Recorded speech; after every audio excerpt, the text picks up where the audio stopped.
Saturday night. We're coming to you live from Florida. I'm on the road for a couple weeks, so I wanted to make sure we get something posted for you.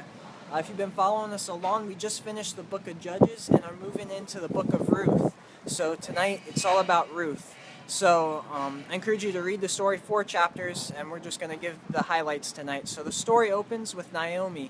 She's of the tribe of Judah who had relocated across the Dead Sea because of a famine. But unfortunately, she eventually loses both her husband and her 2 sons, leaving her and her 2 daughter-in-laws as widows.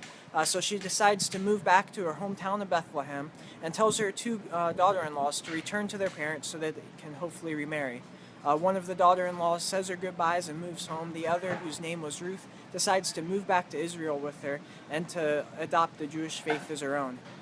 So after they get resettled into Bethlehem, Ruth goes finds one of the local fields where she can gather from the leftover wheat and barley to take care of herself and her mother-in-law. And she meets the landowner whose name was Boaz.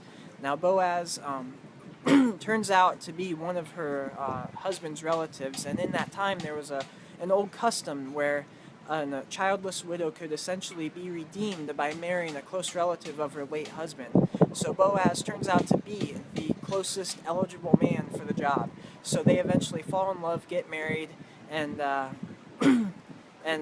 great end of the story. It's simple story of loss, love, and redemption that takes place in the time of the Judges.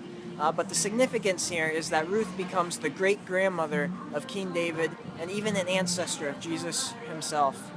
So the story of Ruth, it's a simple story. It's about loss, love, and redemption, and it shows us that how we show kindness to others can change not only our legacy, but the world around us. So I encourage you this week, show kindness to people. Remember the kindness that Jesus showed for you, and be blessed this week, and we'll see you again next week.